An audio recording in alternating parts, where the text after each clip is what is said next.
lightweight world champion Katie Taylor. Seamless victory tonight, won every round, and great reception, great atmosphere, and obviously we said great to have notorious Conor McGregor as well, lending his support. It was very kind of him. And over to the floor for questions for the champion. Katie, how tough was it fighting someone who kind of seemed pretty intent on not responding?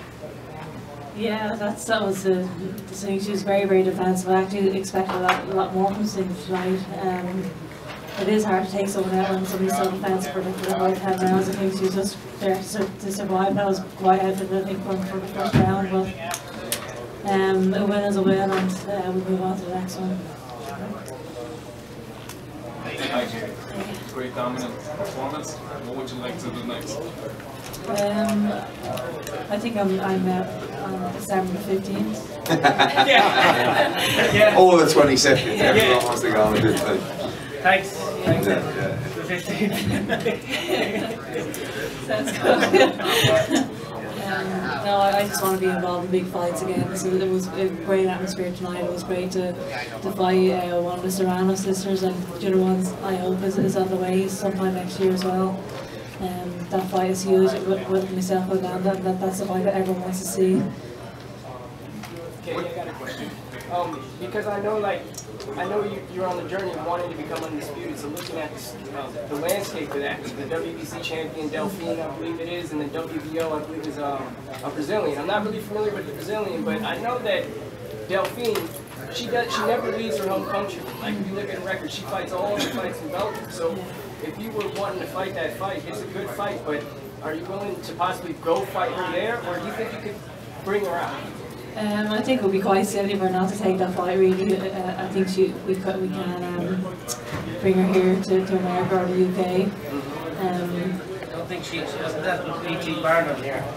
Yeah. Once Eddie gets talking to her. I think we could bring her. I think that obviously we're at a stage now where Katie's going to want to test herself, and challenge herself, and she won't want to be in fights and prepare for camp like tonight, which was just too easy, really. And I think I got quite bored halfway through the fight. Actually, she really wasn't doing much at all. I was very, very surprised. I really didn't expect my toughest fight tonight. It was quite disappointing that she was just in there to survive for the 10 rounds. I had a lot of respect for Cindy coming into this fight. I thought she was going to give it everything she had tonight, but she was just quite happy to survive for the 10 rounds. Which is, you know, why would you do that as a fighter? Just give it your all, and I'd actually prefer to be knocked out. Why give my all rather than survive 10 rounds? Lady, the showboating, like, was that never seen that. You get a bonus from Eddie for doing that. Did it come down to like a need to entertain a little bit? Because when a fight is so one-sided, you're on this great platform, co-main event, you know, it probably wasn't doing a great service to the sport what Cindy was doing, and therefore, you know, the crowd might be a little bit flat, but you got them going again with some of those antics. Yeah, I was just trying to enjoy myself in there tonight. I did actually get caught with a jab when I did do that. I was mortified, but yeah, I was just in there to enjoy myself tonight. When somebody's so defensive like that, I think it's important to try and just relax and enjoy it. Were you aware that Mr. McGregor was watching on at that point? He probably enjoyed those. Yeah, he actually came into the dressing room beforehand to wish me luck as well, so that was really nice of him. He's a great guy, and it's great to have his support. There was a remark picked up on television, I believe, that Cindy's coach made a remark that Amanda would knock her out in the next fight. Did you hear that? I did actually. I heard it throughout the whole fight. Oh, why was he talking about? Yeah, he was saying terrible things. I mean, that was his wife in the ring. Exactly.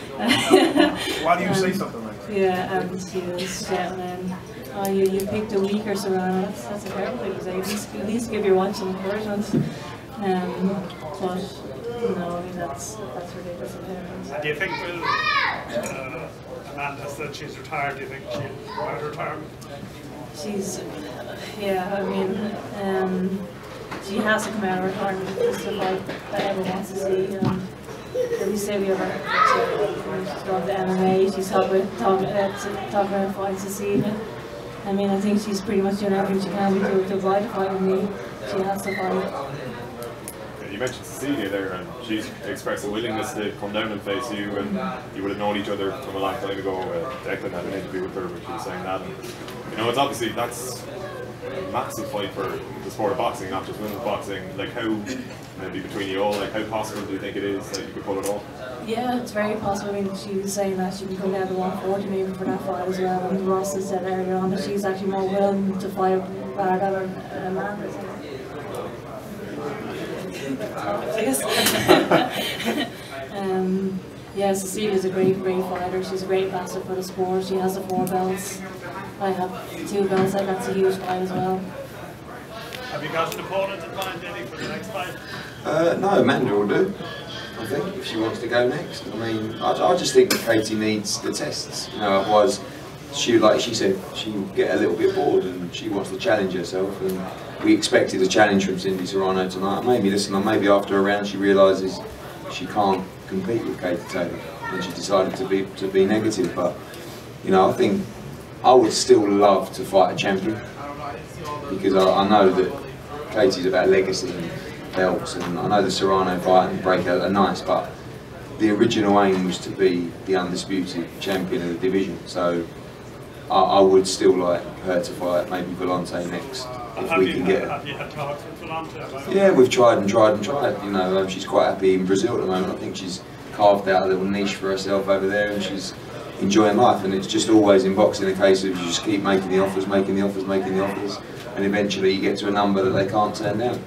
And I would love for her to finish her career as winning every belt in a division, and then moving up. Normally you'd sort of do that and then have the breakhouse fight and those kind of fights, because you've done everything. So you know, we'll see what we can attract, and but you know, Pearson, Volante, breakhouse, Serrano, I think they're the fights that Katie needs to be in, really. Presumably the best chance of getting Amanda Serrano out of retirement would be to offer her a spot maybe at Madison Square Garden, in her hometown. Possibly. It's just about money. It's always about money. You know, it doesn't matter if it's women's boxing, men's boxing. It's controlled by the same people. So you know, we know who Amanda Serrano's promoter is, Lou DiBella. We did the deal with him for Cindy. I know how much they want for that fight, and we can pay them that money for that fight. So it's just they've given you a figure already. Yeah, I know the number. Yeah, if she wants to fight. You know, well, Lou's given me a number. I don't know if you spoke to her about it. So, which is how much? How much? Yeah. Ooh. Very personal question. We was all thinking it. Enough. But everyone wants a career. Is it above $1 million? No, I hope not. Half? No. $1 million? Michelle, stop it now. No, there's every person who has boxed Katie, I'm pretty sure has had the highest payday against Katie Taylor, even back to the early fights. Particularly tonight, definitely Bustos, definitely McCaskill, definitely Sanchez. So that's just what we have to do. They're concerned, Eddie, Serrano's manager, told me that, you know, a figure is banded about, and then when you kind of take into consideration tax, paying off, like paying Lou, paying everybody else, then there's not a great amount of take-home pay at the end of it. So I suppose from their perspective, it's like the figure that Brian Lou actually mentioned, where it would be like 5 or 6 times her highest purse. Like, are you actually going to offer that, or you know, will there be kind of like a couple of deductions here and there that will sort of? It's not, the deductions aren't up to us. I mean, everybody pays tax. I hope you do. Who you pay around your team is up to you. If you want to promote a manager, trainer, agent, fluffer, then you've got to pay them all. But you know, they'll ask for a number, and we'll either give it to them or we won't. But it depends if she wants the fight. If she, you know, if she really wants that fight, and if she wants it in December. She claims to. Like, I think she was put off or put out by some of the talk of her, like, kind of fleeing down the bay in a way, and that she'd spoken about knocking out Katie, and all of a sudden she's gone from the sport. Well, she left MMA because she said she's not getting any opportunity in boxing. Yeah. So think it'd be a better fight between Ross and your man. We're going to do it. We're going to do a double team, tag team. Katie against Amanda Serrano and Ross against the husband. Yeah, the guy that was doing it all the time. Yeah, and then that's going to drive subscriptions. Yeah, tag team. And would you like to make a decision on whether it's Madison Square Garden or London? Yeah, that's not my decision. I mean, look, we've got definitely got a couple of slots on there, and I'm hoping for more. And I think it would be a great opportunity. Katie was due to fight there once. She hasn't boxed there yet. She boxed at the Barclays Centre. It's 10 2-minute rounds, which is easier to slot on than 12 threes into a show. But listen, the worst way, she'll box on December 22nd at the O2.